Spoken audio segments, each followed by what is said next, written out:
It's a sure thing. Change, change. Expect a miracle change.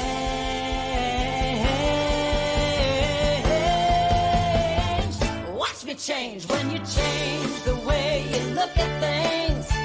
The things you look at change. When you change the way you look at things, the things you look at change. When you change the way you look at things, the things you look at change. When you change the way you look at things, the things you look at change.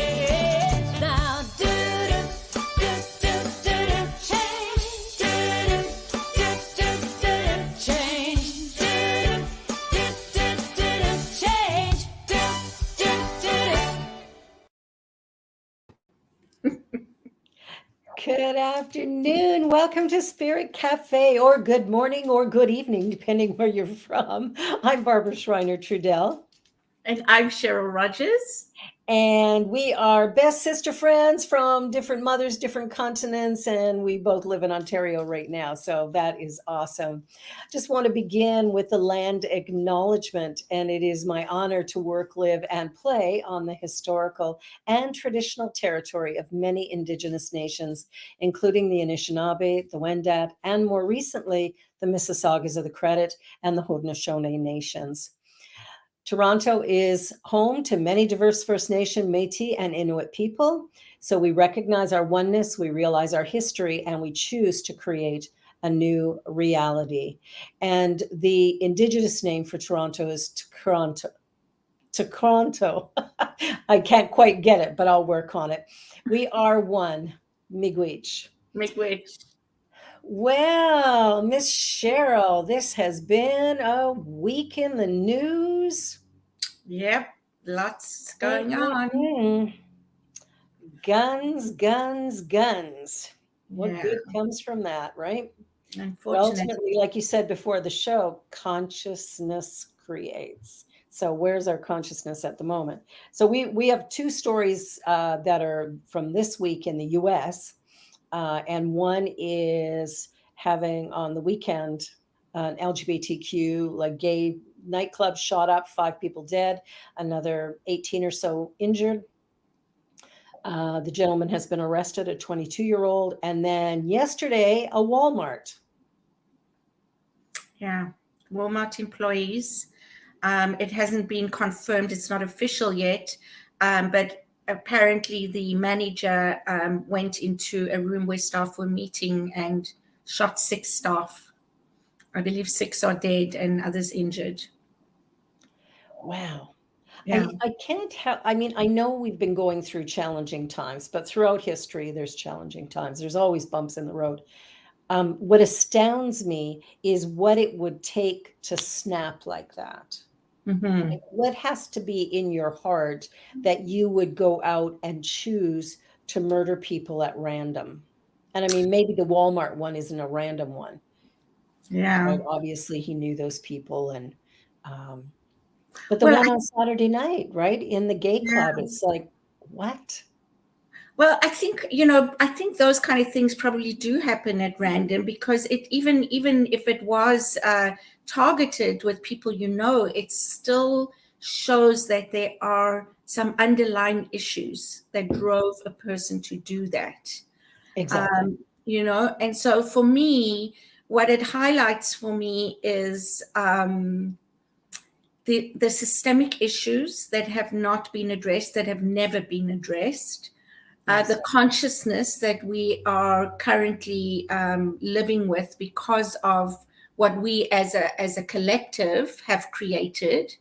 And so when people, I understand when people come forward, and I think about it too. The first thought for me is like better gun control. There needs to be things put in place, and then I go to a place of, my goodness, we are so controlled as it is, Yeah, we right? are. And so yes, possibly that's one area that could be, and another area that we can be less controlled. But again, like you said, it's a state of consciousness, and that's what needs to shift. And I think the only way one of the ways, I won't say the only way, but is addressing systemic issues. Yeah, I agree. When I look at things like uh, the racism issues, the bullying within schools, the even the inequity of so many things, where so many people are living below the poverty line in both countries. This is a gentleman who was in the nightclub that on Saturday night that got shot up.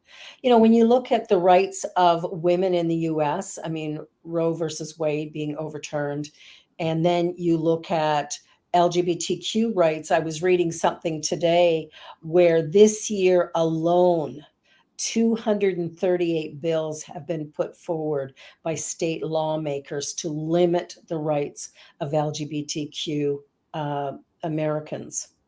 Mm-hmm.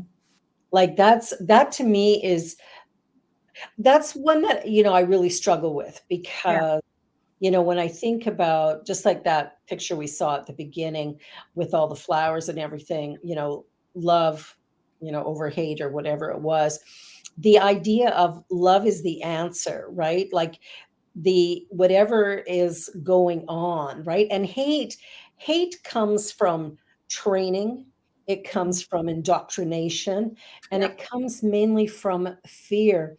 And I know we have talked a lot about inclusivity, Mm-hmm. and a lot of people will talk about inclusivity, and then but only to the degree that it doesn't interrupt the comfort Mm-hmm. of us, right? Like I'm really inclusive until. Mm-hmm. So, how do we begin to really get the idea that there's only one thing going on and we're all a part of it? So you and I are connected. Fiona, you're in Geneva, we're still connected, right? Yeah. There's one thing happening, and we act like somebody can take something from us, but ultimately whatever we put out comes back. Mm-hmm. So if I'm being abusive and hateful and fearful, that's the energy that I'm creating from. And what are the answers? Anybody in the chat want to tell us the answers to this? Yeah. Put down your thoughts and feedback. Yeah, it's interesting because I've been watching different shows on Netflix and Gaia. I have a friend who has who shares her Gaia account with me, so I'm so grateful because Gaia Gaia has a lot of shows, about topics that are not part of the normal media and conversation, right? Science and spirituality coming together. ETs, life in other universes, all kinds of things, which I just love, right? Yes, me too. Yeah. So, but one of the things that I heard in one of the interviews was, when you think about it, we are a warring society. Yes. And if you look back at history, we have always been, right? This has been, there's always been war and conflict and greed and othering and, all those kind of things. And so if we're looking at evolution, we need to get out of that consciousness as a whole society, not just a country, a community, but as a collective. Absolutely. Yeah. And what I've noticed too is, I mean, I know you and I talked last week about, or 2 weeks ago, I don't know, about death and dying. And, just watch what happens when somebody dies. And the family, who are meant to love one another, start fighting over whatever's left. Exactly. Yeah. It's like, why do we have to fight? Yeah. Why can't we just split it and walk away? Like, why is there a battle going on? And the why does one person it gets caused from that in relationships, right? I mean, to me, that's what it's all about, is focusing on relationships, focusing on connection. It's our values are very skewed, and these are things that we've been taught. These are things that we've Absolutely. learned. Yeah. And so it's like we need to be able to unlearn and to create something different. But I do believe that there is hope in the younger generations. I see that they have different values. Yes.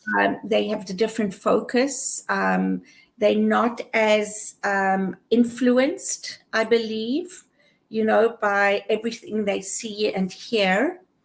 Mhm. So I think that's a good thing. Mhm. And I like Fiona's comment. We live in circles of communities and need to remember our unity with humanity. I think that's where the big disconnect is we've really bought into the idea of separation, them and Mhm. us. Mhm. But when we start to realize that we're all interconnected, Mhm. when we get that, that changes things. Yeah. Like all of a sudden, being abusive to somebody is a little harder to even consider. Yeah. Well, it's interesting because that's exactly it, Fiona. We talk about having to, if we want to see the change, we need to be the change. And so that starts with us, but then it does go into our circle of community. If each person in that circle does the same thing, how powerful is that? And then if another circle that is connected with that circle, that's how things can grow and expand and change, right? Yeah. Yeah, because change starts here. Mhm. It's each one of us choosing something different. And I think when we look at the gun violence, we look at bullying in schools. Here we have more stabbings, I think, than we have guns. There's gun violence here, but I think it's more knives. So, I And mean, that's there's a because whole, guns are not as accessible. they're You not as know, accessible here the in UK Canada. has a huge, huge knifing problem, Yeah. crime with knives, murder, and that's because they don't have access to guns as easily.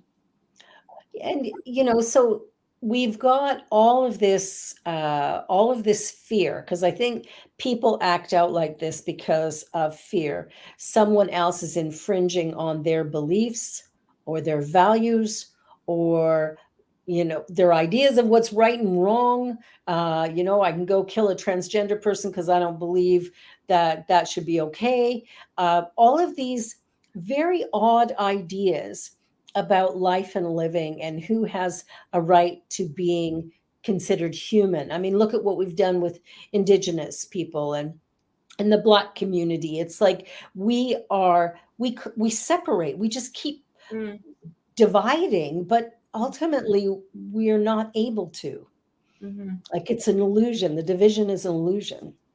Well, again, it's all learned, right? Yeah, Racism is learned. It's from what we are taught.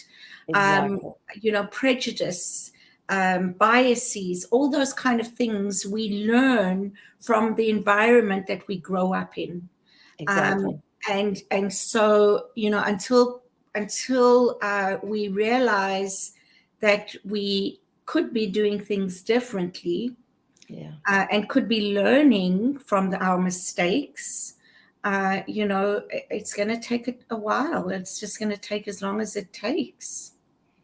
Well, I think, the key and, sort of the reason we started this show was to talk about things that, sometimes don't get talked about, Mm. like the rights of gay people or the rights of transgender people, even the gender pronouns and stuff, like people are upset about pronouns. Well, why be upset? It doesn't affect you. This is the part that kind of baffles me a little bit, is that we will get really invested in what somebody else is doing, even though it has no impact on us. Yeah. Like they're not in our face, they're not part of our family, they're not, showing up at our door, and yet somehow everything that's happening is, it's like you can't be you because it makes me uncomfortable. And Fiona just said that no child is born inherently prejudiced. Absolutely. Children aren't born with hate. No. They are taught it. Yeah. They're absolutely taught hate. My husband watched a show a while ago that was I don't know if it was Nazis in America or whatever, but it was a lot of these people who are so against anyone of color, anyone different than white, and how they were raising their children. Mm. And the documentary was so horrific. He put it on, I think I watched 2 to 3 minutes, and I just went, I can't. I Mhm. can't even watch it. And he watched it because, again, he wants to understand. For me, it's so hateful that it goes beyond. And then my daughter talked to me about a show that she watched in school, and I think it's called Skin. And that, when I watched that, like, she made me watch it beginning to end, and it was so awful. Mhm. This white guy is so abusive to this black man, and then a group of black people grab him and tattoo his whole body. Mhm. Mhm. And then his son shoots him thinking he's a black man. I saw that. I only now when you're telling the story, I remember that. Yes. Whew, that Mhm. that that was The irony of it, right? well, and I think that's what I appreciate about that particular film was that they were illustrating that hate is not about anything real. Mhm. It's just a fabrication. And we've taught people this, right? Like, his son was taught that, Exactly. you've got to fear anyone who has black skin. That was taught to him. Yeah. And, you look at that and go, what would I mean, I just keep going back to what would it take for us to begin thinking along lines of creation, possibility, love, peace. I mean, all of those things are possible, but they require that we find a way to get along. And we don't get along in our families. We don't get along in our work environments. We don't get along with our spouse. We don't get Yeah. along with our neighbors. And I think the key is that it requires work.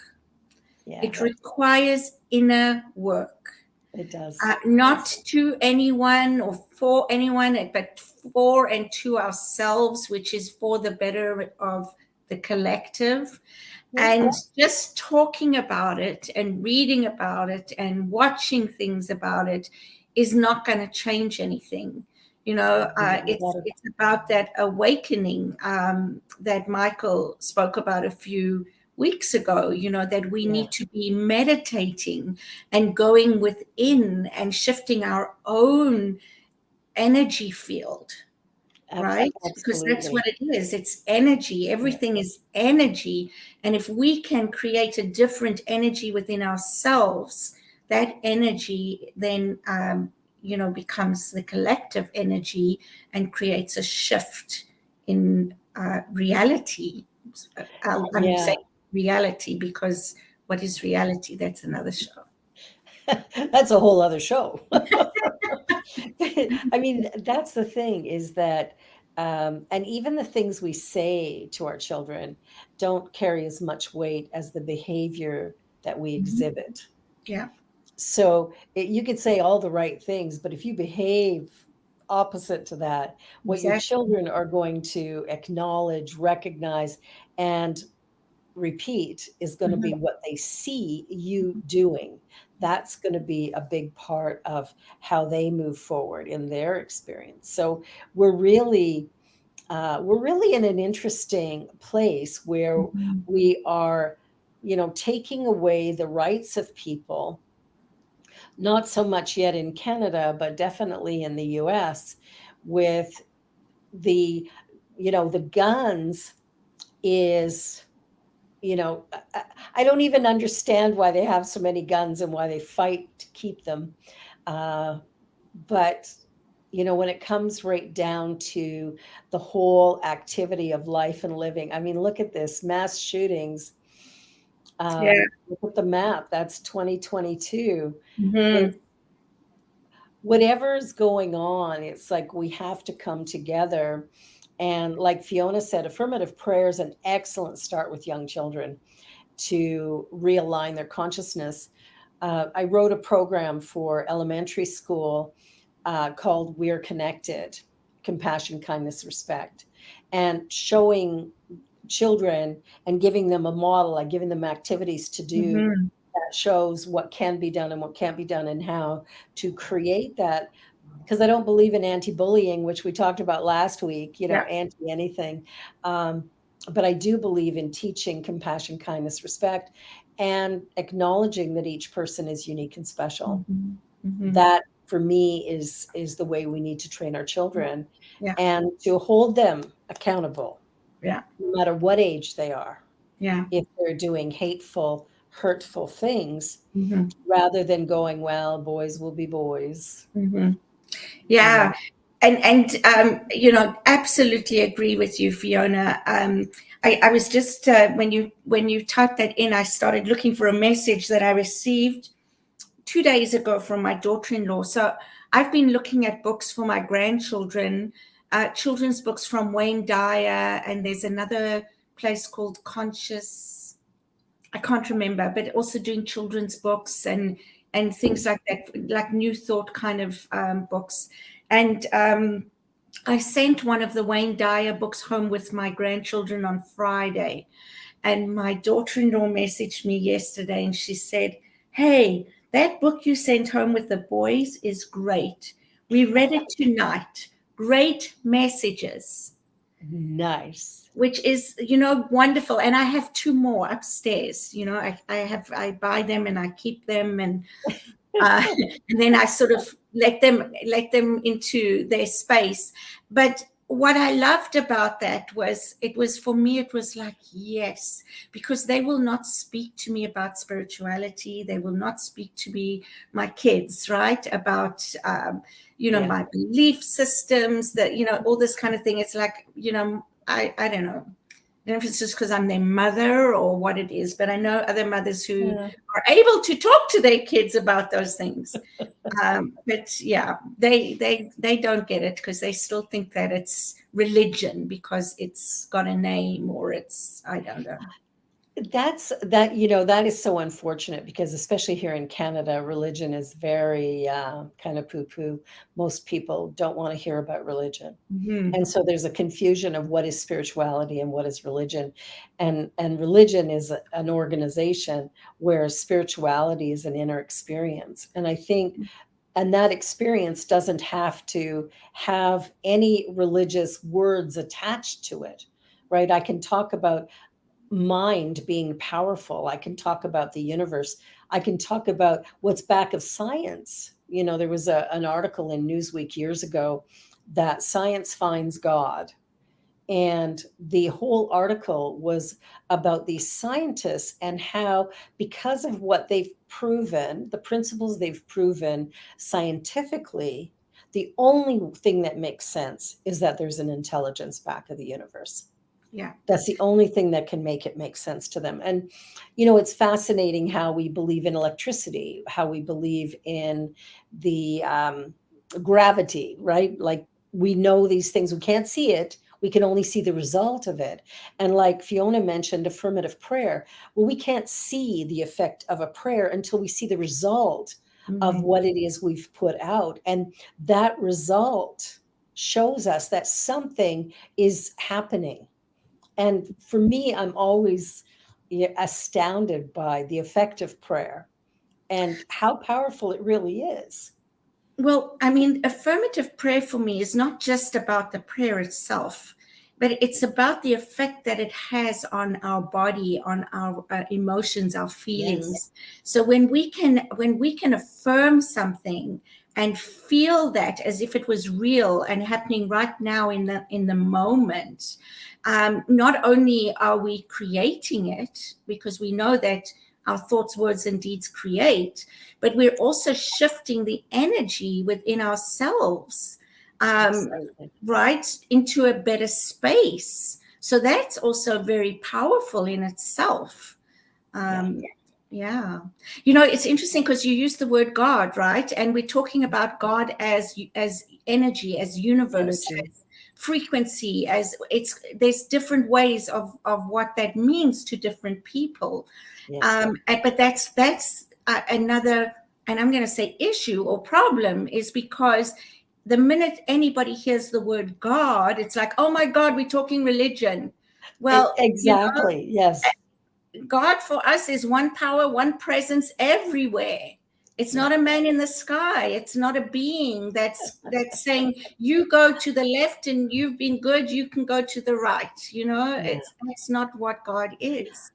Well, and that's I think that's an important thing for us to remember, is this universal intelligence, which is the creative impulse, and the way that it moves is from my thinking. And so if I'm thinking positive, affirmative, powerful things, if I'm expecting good results about things, if those are my expectations, they become fulfilled in one way or another, and often way bigger, way better than what we had evenly initially intended. Mm-hmm. So, and Fiona just mentioned this network being a great path for children. Yeah, And absolutely. immediately, I've been trying to talk. My husband is a comedic actor, but he works with children a fair bit. And he's so good with them. And I'm thinking, oh my gosh, he should do a show on here. Like he's going to be Santa for the next 6 weeks. So he'll be working with lots of kids with that. It can even start with reading those New Thought books, right? I wrote one. And you wrote one. So there you go. Like there's material that we could be sharing and making it interesting, and, inviting kids to type yes or no. Or, I mean, my grandchild, he's 6 and he's able to read and do that. And when we were going through COVID, I could not believe I was there one day and they were doing school online. He was 5 at the time, just turned 5. And it was time to go online. He took his computer, sat at his little children's desk, opened it up, signed on to his class. And I was like, oh my gosh. They're born with an intuitive connection to this stuff. And it's wonderful to see, because like I watched my great-grandson, who's also 6 now, just turned 6 in August, and watching him when he was 2 years old on the iPad, finding his favorite, little song or his favorite video on YouTube. And I'm like, how do you, like, they intuitively, it's like, this is what illustrates consciousness, I think, is what children know at birth. Mm-hmm. Right? Like they come in and at 2 or 3 years old, they're on our phones. They can completely run them. I've had my phone for, I don't know, I got an iPhone 12. I've had it for, I don't know, about 2 years, I think. And I still have no idea how to do the majority of things on it, but I can make a call and I can text. So but it's like he gets on there and he's finding all kinds of interesting videos, and whatever he searches for, he's finding really great content. And I'm thinking, you're just a little kid. How do you know this? Yeah. But again, consciousness, we are one. So if it's known anywhere, it can be known everywhere. Yes. Right. If somebody knows it, I have the ability to know it. And I actually trained my daughter with this when she was in grade 3, and they were doing standardized tests. And, the teachers go, oh, you got to study, you got to do this, you got to do that, you got to do the other thing. And she was getting really anxious about this test and how she would do. And I said to her, I said, you don't even have to worry about it. The answers are known. All you have to do is pay attention. All of the answers are already there. Mm-hmm. And the other side of it, this is not testing you. This is testing the teachers and what they've been able to teach you. So don't worry about it. Excellent.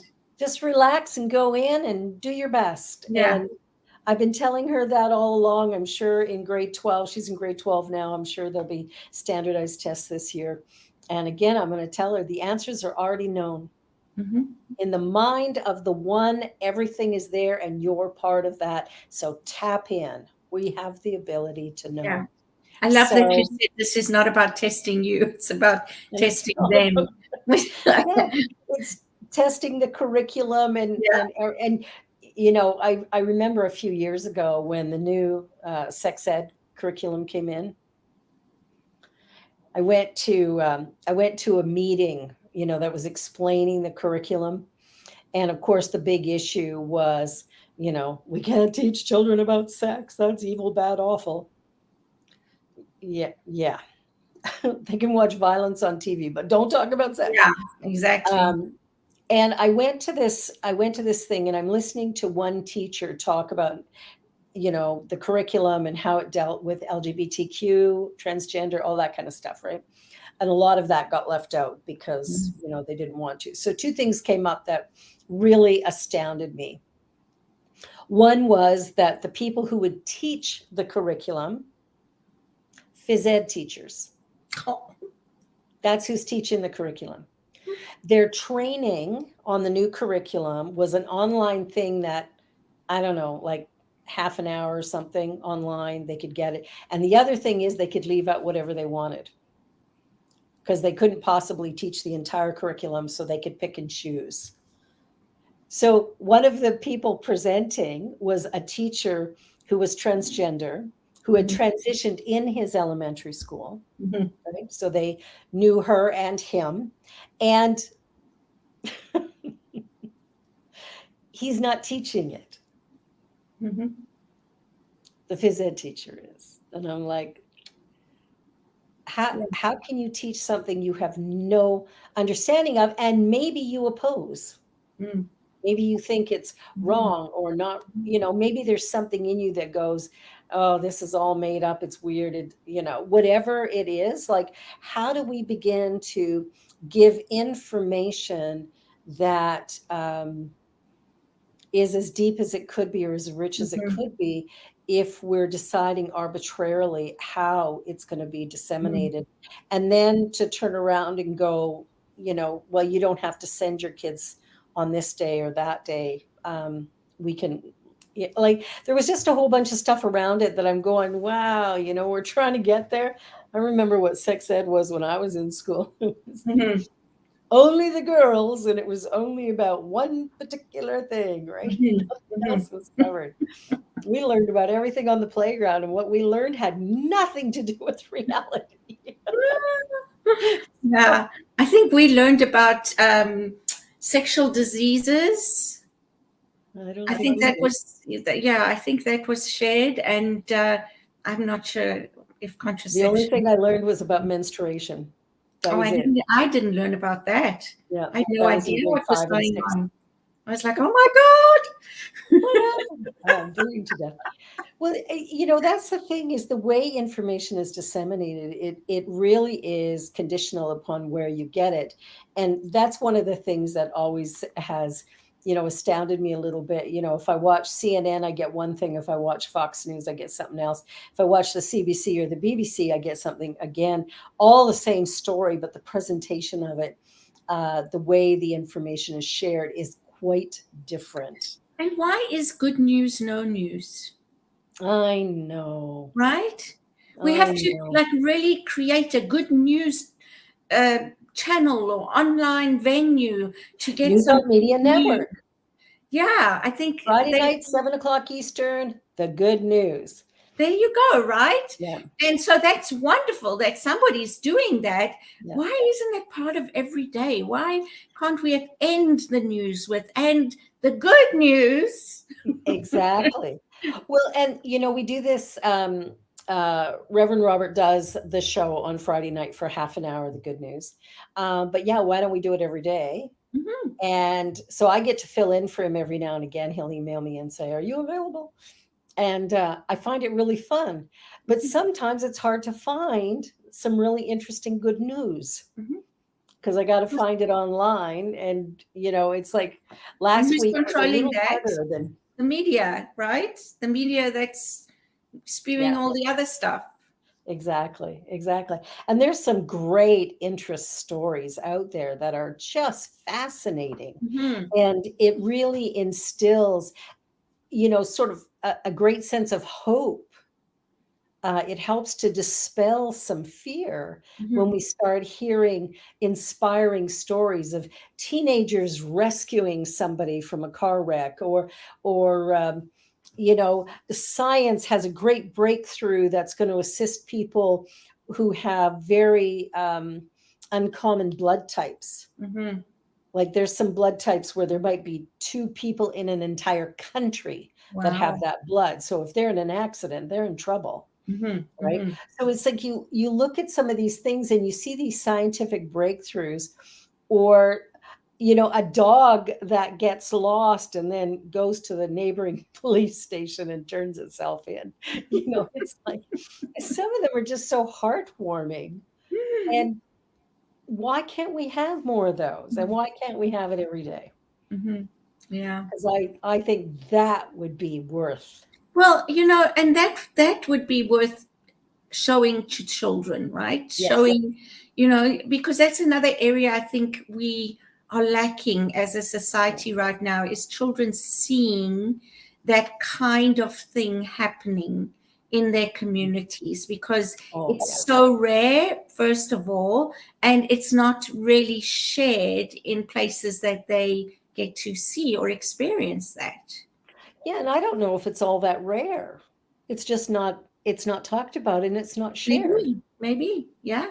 That's what When I I say see rare, sometimes. I'm saying rare in their environment for them to see on a Mhm. regular basis, Yeah. right? So, for example, I had my grandchildren on Friday. It was a PD day. It was wonderful, and I took them for lunch. And we got out of the car, and an elderly gentleman, he's on a motorized like wheelchair or scooter kind of thing, came to me, and he asked if I could give him some money for a meal, for some food. So the first, I said absolutely, and I didn't have a lot of cash because I don't carry cash. So I had to dig around for, coins, and I had a few toonies and loonies, and I gave that to him. And my two grandchildren just stood there and were like, they were like, this was not something that they see That they regularly, see. right? Yeah. And I said to him, is that enough? And he said, oh yeah, I think it'll get me a burger or something. And so we spoke about that afterwards, how fortunate we are, and how, some people really don't even have enough money to buy food. And then we spoke about, this was later in the day. I said to them, because they've practically got everything. Oh, we've gone over our time. I'm just looking at the time going, we need to have a commercial break. We haven't had one yet. So we're going to have a commercial break. You're watching Spirit Cafe, and we'll be back in just a couple of minutes. Stay tuned. New Thought Media Network is on the rise. We're looking to grow with you. Do you have technical media experience, or perhaps a desire to learn? Are you willing to volunteer your precious time and attention? We share this message to benefit all. If you possess a computer with a camera and a microphone, we will share our knowledge with you. Behind the scenes or being the star, let us bless our one. Contact us at info@ntmedia.org.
Oh my goodness. Time flies when you're having fun.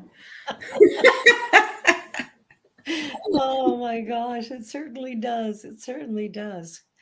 Yeah, I think, we started off the show talking about mass shootings in the US, and we've flipped over to how to, I think we've gotten from here's a problem that we see in the world, but let us go back to how it is that it's created and how it can be solved, I think. And consciousness is the answer. Mhm. It's like teaching our children from a very young age and beginning to model behavior Mhm. that I remember with my youngest son when he was about 12 or 13. We were at a grocery store and I had to go to the customer service desk to do something. Can't remember what it was. I had to buy something there. Mhm. And so I paid with cash and they gave me, like, I paid with a $10 bill. They gave me change for a 20. Mhm. And so I stopped the person. I said, "You're giving me too much change back." And she, "No, no, no, I'm sure it's right." And I said, "You're giving me too much change." And I gave her $10 back. And she goes, "You gave me a 10." I said, "I gave you a 20." That's what I had on me was a 20. So I wrote down my phone number. I said, "I tell you what, when you get to the end of the day, if Mm. your till is out by Mhm. this $10, then you give me a call and I'll come and collect it." But I said, "I know what I gave you." And Mhm. my son looked at me afterwards and he went, "Wow, mom, like, Mm. why don't you just take the $10?" Mhm. And I went, "No, no, no. The cost of that is way beyond what I'm willing to Right. experience. Because whatever you take from society, Mhm. you've got to repay it. Mhm. And it's usually multiplied. Yeah. The exchange of energy isn't necessarily dollar for dollar. And that's actually the good news because what you put out comes back Yeah. multiplied. So Mhm. let's be practicing random acts of kindness. Let's be loving to one another. Let's Mhm. operate from integrity to the best of our ability. And let us learn to love one another. I think Yeah.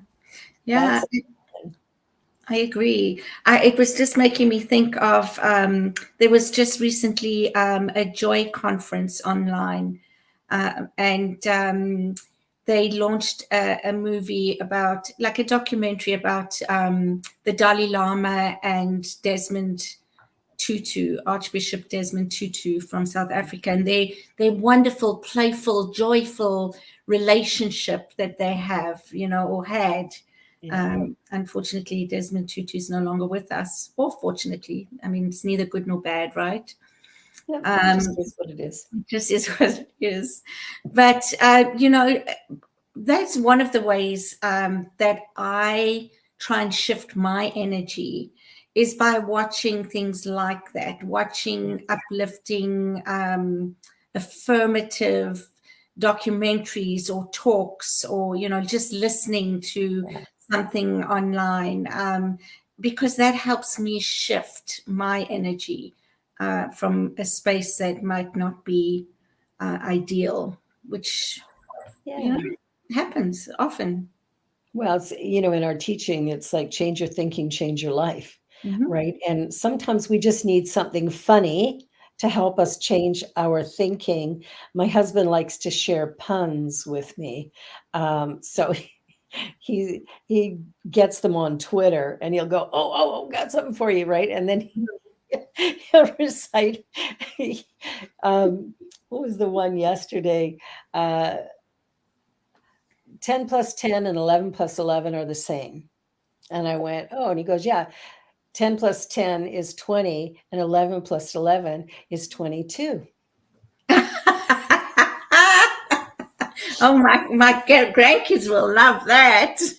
It's just, he finds these little things that are a little bit quirky, and just out of the blue, he'll toss it out to me. Or, these mind quizzes, these little things that, it's like train is traveling this fast in one direction and the wind is going in the other direction. Electric train, which way is the smoke going? It's like little funny things like that. Well, or where did they bury the survivors if there was an accident right at the border? Mhm. Well, Oh my it's gosh. those little things that, we make Yeah, assumptions about yeah, what yeah, what actually was said rather yeah, than listening intently. yeah. And he can't catch me very often on those. My daughter tries to as well, and it's like, yeah, good luck with that, because I've been reading those for years, and I like the little twist. But I think the more we can play, the more we can laugh, the more we can be forgiving of each other and ourselves, because I really believe it's hurt people who hurt people. Exactly. So when we look at the things we do and the way that we do them, if we would just check in, we might find that we are acting out of a previous experience or a previous pain that we've had, that if we healed that, we could maybe respond in a different way to the people in front of us, which would then change our world. Yeah. Absolutely. Because if there were less hurt people, there would be less hurting, right? And so that means that if we each love ourselves, there'll be more loving. Yeah. It's why I don't really agree with anti-bullying campaigns, because somebody has to be bad and wrong. And if somebody has to be bad and wrong, then isn't that kind of bullying in and of itself? Yeah. So I look at children who bully, and more often than not, you'll find that they've been bullied at home, or, somebody is abusing them, and then they're exerting their power over someone else to get a sense of a sense of their own power. But if we just teach them, you are powerful, and it's not about anybody else. You of yourself are powerful. You of yourself are unique and special. And there's only one of you, and that is essential in our world at this point in time, that you bring your gifts, whatever those are. And I think the more we can instill that in our children, or if we notice that our children are being bullied or that they are bullying, then let's sit down and start having some conversations and retrain, reprogram, I think love is the answer, right? I think sometimes we just have to grab our kids up and give them the biggest hug they've ever had, even if they don't want to feel it. Yeah. And so, yeah. Yeah. And, that leads me to thinking and going back to these shootings and the shooters and, having compassion. I know that these are devastating and horrific events. Yeah. And if you go back and you look into the history of the perpetrators, the people that are causing the harm, you're going to find that they were bullied, or they weren't valued, or they were made to feel less than. There's always going to be something there that drove them to do that, because of something that they have taken in, and that has driven them to feel so bad about themselves that they need to react outwardly in that way. Yeah. So it points to a systemic problem, because I don't think that should get them off the hook, but it definitely helps us to understand what we need to be doing from the beginning, right? Like, it's how are we training our children? What messages are we giving them at home, in school, wherever we are? What are the messages that are going out? Fiona just mentioned, as a child moving from Australia to the US, she was bullied, but didn't understand bullying. Yeah, it's like people are attacking, and then, we're wondering, like, well, what is it about me? Yeah. Why am I so bad or awful or whatever that you would attack me? I remember getting beaten up in grade 7. 4 girls attacked me. Girls I had never, ever met. I had no idea who they were. And they had ripped out patches of my hair, and like they just beat me like so bad. And it's like, I look at stuff like that, and it's like, why? Yeah. And yeah, so going back to what you said, it doesn't excuse that, what happened absolutely at all, but it does behoove us to look back at the systemic issues that are creating these things. Because if we look what you're talking about as well leads on to another topic, and that is children or youth who have been bullied and can't take it and take their own lives, right? Or they come to school with a gun and shoot it up. Exactly. So these are the effects of right. the issue. These are the symptoms of Yeah. the systemic problem. Well, and I think that's the thing that what I love about New Thought is that we actually go back to first cause. What is the first cause of the effect that I'm seeing? Because if I'm looking at the effect, it's a little bit like putting a Band-Aid on a severed carotid artery. It's not going to do any good.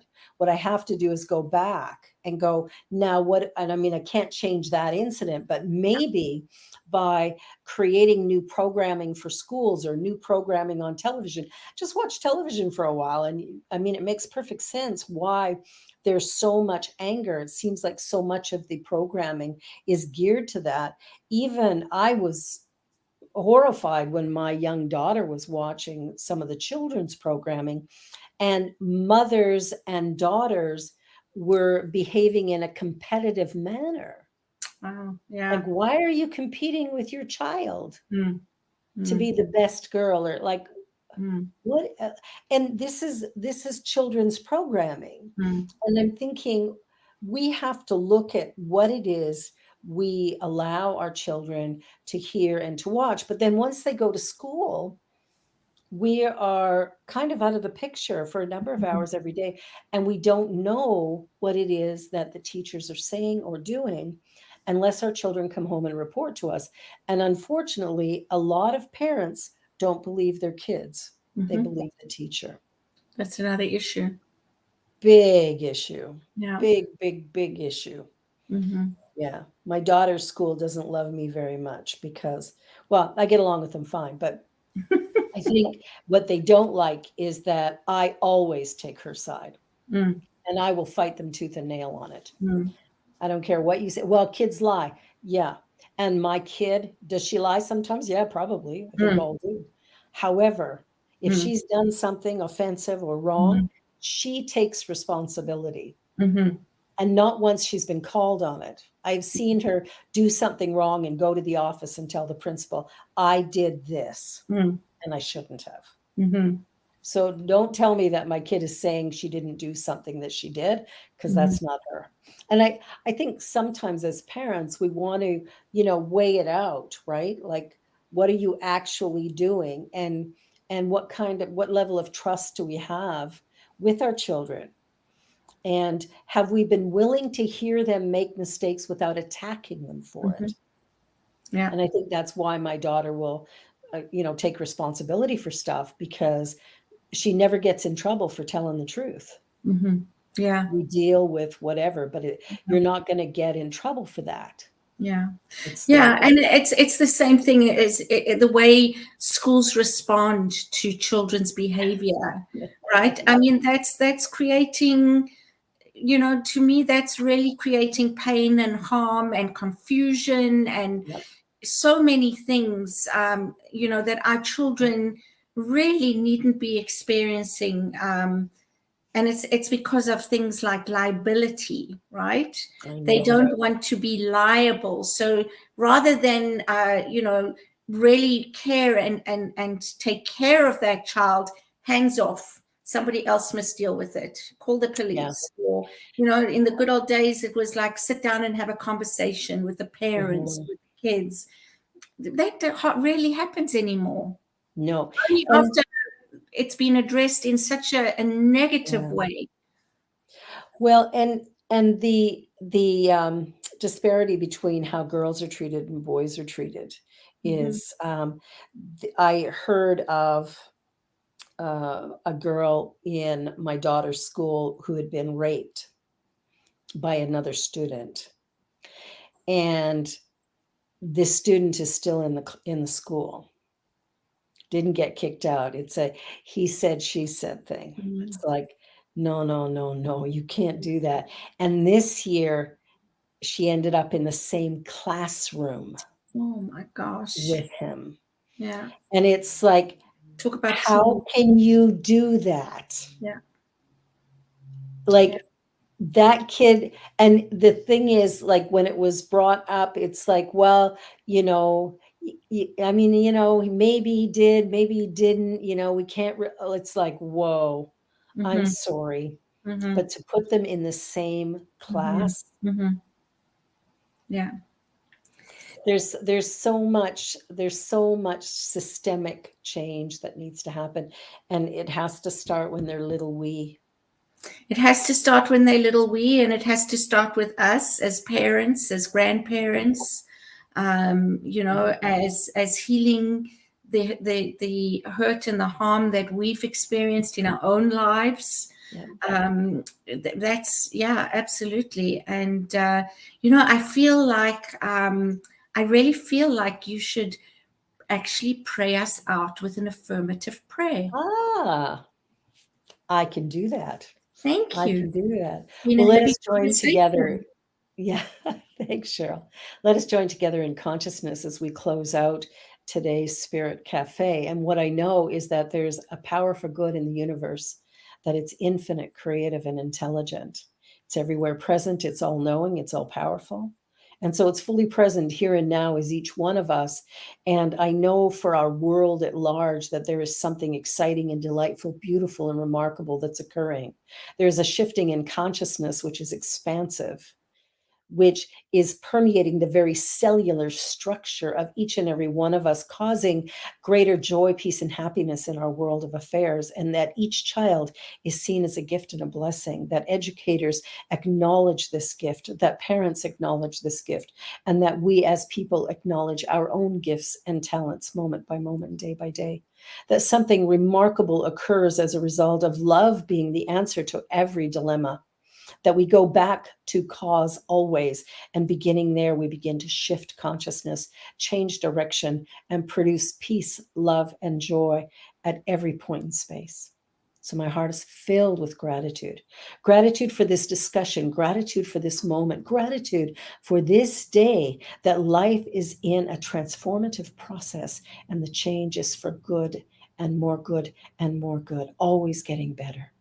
So filled with grace and gratitude, love and light, I release these ideas into the law of mind, knowing it is all done, that beauty reigns supreme. And I let that be the truth. And so it is. And on that note, have a beautiful, beautiful week, everyone. I love you. We send our blessings to everyone. Final thoughts, Cheryl? Yeah, just you know, send love and light to those that are suffering, the families and the loved ones that are left behind, and just hold them in your hearts with real peace, love, and wishing them grace during this really challenging time. And that we not only hold love in our hearts for people who've been harmed and their families and friends, but also for the perpetrators and their family and friends. All of life is impacted by this. So let us hold in our mind and heart that love really is the answer, and that we need to find a way to heal some of this injury that has been occurring, and then the challenges that come from it. So let love be leading the way. Absolutely. Thank you so much, Rippy. Thank you, Cheryl. And Fiona and everybody else who's watching, thank you so much. We love you. We appreciate you. And we'll be back here next week. This is Spirit Cafe saying adieu. Ciao for now. Ciao for now.